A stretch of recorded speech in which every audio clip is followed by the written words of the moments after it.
Hello everyone, my name is Longley. Welcome back to my channel. Today we are again looking at the weekly market updates, and specifically today we are going to look at some number, some statistics, some analysis of forbearance. So this is very hot topic that this is a really new topic, new article that Freddie Mac just released today. So let's take a look of what they have, all right?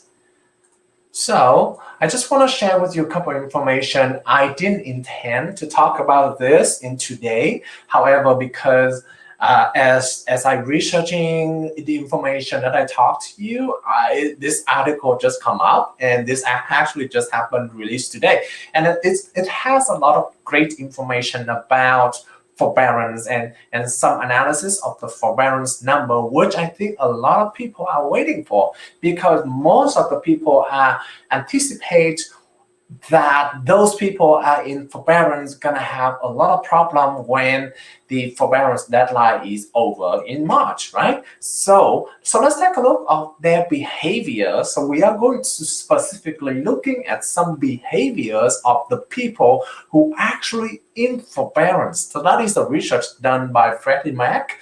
For those of you who don't know what Freddie Mac is, they are one of the two biggest company that providing loan for most of the conventional loan. All right, so let's share my screen right here, and I'm gonna do some sharing. Okay, all right, so this is an article again released just today, and I'm not gonna spend the entire video to talk about the forbearance and all the detail of what it shows here. What I want to share with you is some couple interesting data collected by the Freddie Mac website. So this is right here is showing from, so they basically getting the data from March and August of last year to analyze the behavior. Hey, how the buyers behave, how people going to forbearance. So what did they do, right?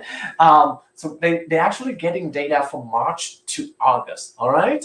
And one thing that we see is the DQ is delinquency, right? So that means they are late in terms of making payment. So this is a number of even before the forbearance start in March of last year.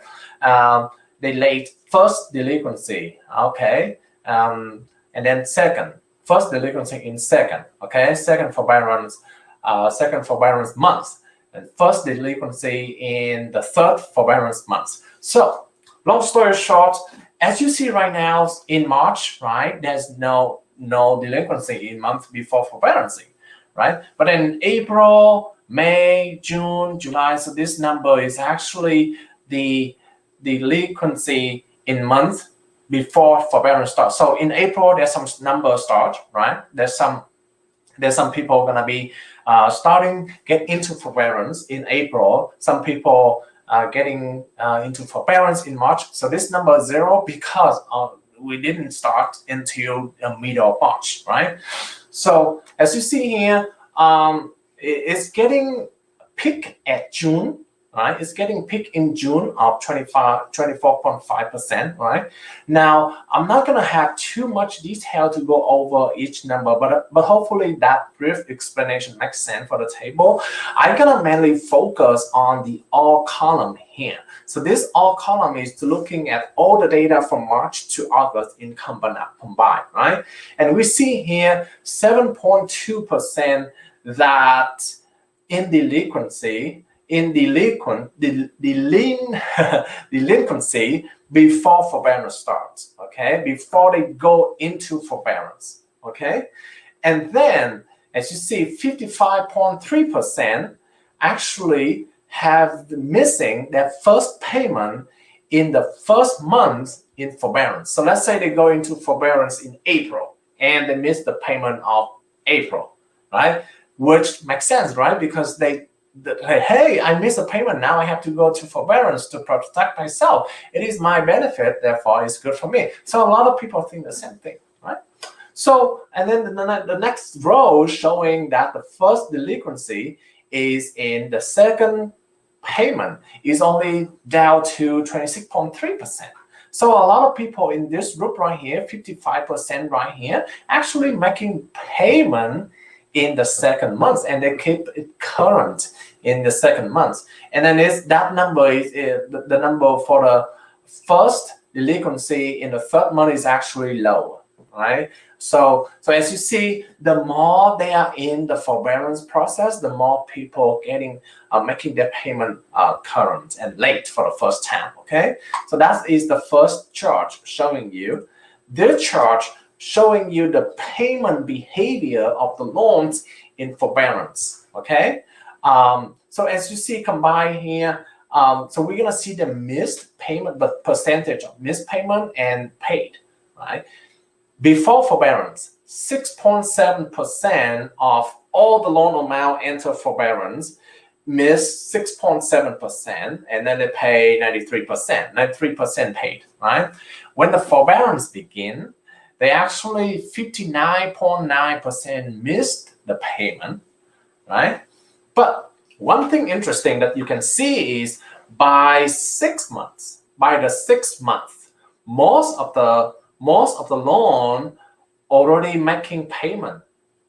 55.8% making payment after 6 months in forbearance. So that's actually around March. So it's actually around September, right? If everyone come onto the same month, so it's September. So everyone already get back on step, right? 55, more than half is making the payment.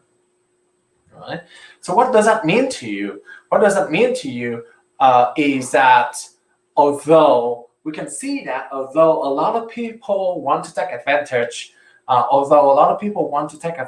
of forbearance at the beginning of the pandemic in March, April, and June, which has the highest number of delinquency. However, though, they tend to make the payment. Even though they are still in forbearance, right? Because they could, right? Because they could. There's nothing that say no, you cannot. No lender is gonna say that like no, you cannot make the payment during this time. No, right? So they still tend to make the payment. That means even though it's a rough time for the first couple of months, however, they start paying off their mortgage, right? The next chart that I show to you here is a little bit more complicated to explain, but I try my best. All right, so this number is the delinquency behavior of loans in forbearance during the COVID-19. Okay, as you see here, current. So look at the current, meaning that the percentage of loan that doesn't miss any payment at all. So before the forbearance period starts in March, there's a 92.8% current. Right? When it first starts, it's about 38.3, and then seconds reduced to 17.7, and increase to 26, increase to 34, increase to 39, and increase. Right? So it dropped a little bit. Well, obviously, it dropped a lot before versus after the forbearance begin, right? But it's keep increasing and increasing every month since then. So meaning that, again, which proof the earlier statement that I have is that even though people are in forbearance, they try to make their payment current. They can do in either way. One is to refinance to get one is to keep paying the mortgage as normal, right? Two is to refinance because of the low interest rates. They may be able to reduce the monthly payment, and therefore it doesn't impact their mortgage a lot, right? And as you see, after the 7 month, it's already 50% current, right? The other way that they can do is they sell the house and then pay off the mortgage, 2.1% in the 7 months. So people are very creative in terms of getting the monthly payment paid off, and that is the good news because that's gonna actually reduce the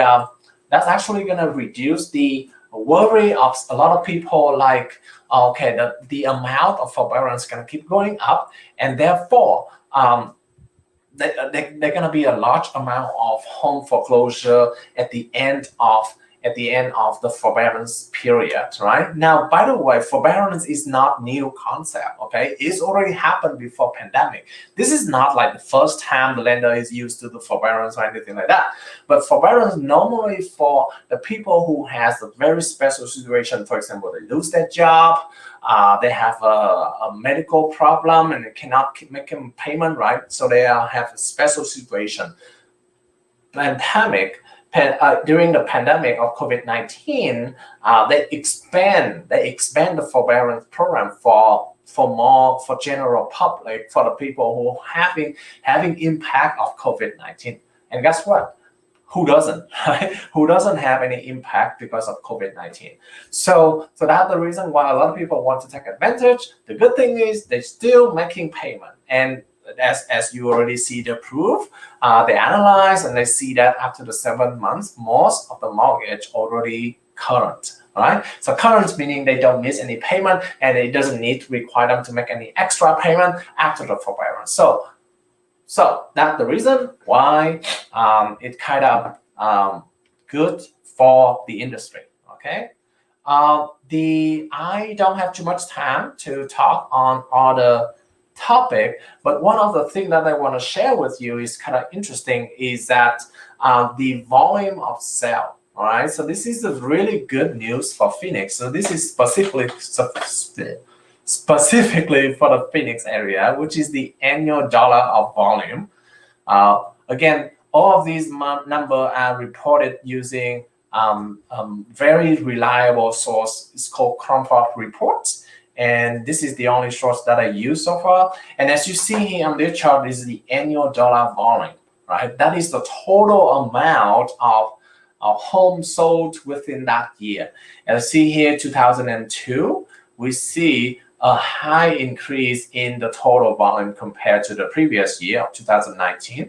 And that's almost $6 billion increase. So that's billion with the B. Okay, so that is a significantly high increase in terms of annual dollar volume, right? We don't see a lot of, as you see here, the orange and blue are the foreclosure and short sale, and we don't see a lot of them. We don't see a lot of them in the recent year. All right, so this is the period that we have the foreclosure of 2008, 2009, 2010, a lot of orange and light blue, which indicates that, okay? So this is good news for the seller, right? That means that the appreciation of the Phoenix has been shown to be very high, right? To be very high in within the last year or so. And then one of the reasons is that actually Phoenix now Greater Phoenix area is actually the #1 destination for a lot of influx people from other states. So that is another reason driving the demand for a home, right? Driving the demand for the home, and that caused the high in the annual dollar amount and appreciation. So whoever owning a home, this is such a great investment that you put in. Right? The last piece of information I want to share is this one right here, which show the contract ratio, right? I already mentioned a lot of time that we don't have a lot of listing on the market, right? It's so crazy right now. There's the entire Greater Phoenix area, only 5,000 homes for sale in the area, which is horrible because we have more than 80 million population. The other thing that we are going to look at is the contract ratio. This is the ratio of number of contracts, number of homes under contract versus the number of home available per month, okay? And then we see that the report in February of 2021 is so high right here, 239.4. That ratio is 239.4. In the regular market is going to be between 40 and 60. Right? So this is considered a warm market. Greater than 60 is a hot market, and this is super hot, and this is actually the highest. This is actually the highest in the history. We see that all the detail, all the data here is back in 2015, and we never seen anything like this. As you see, the demand is so high that even a lot of people are willing to get your home. Your home evaluation, your home price could be great right now, right? And if you want to use some of those money, if you want to take advantage, I also heard, I'm not familiar with stock, but I also heard that stock is a great investment right now because the stock value has been increasing and increasing, right? So if you want to take advantage of some of your home equity and put into stock, that is when you need to have a free a home evaluation to know the value of your home and potentially get some money out and get the stock, right? So that is all. That is it for today. Thank you so much for watching the video, and I'll see you next time. Bye-bye.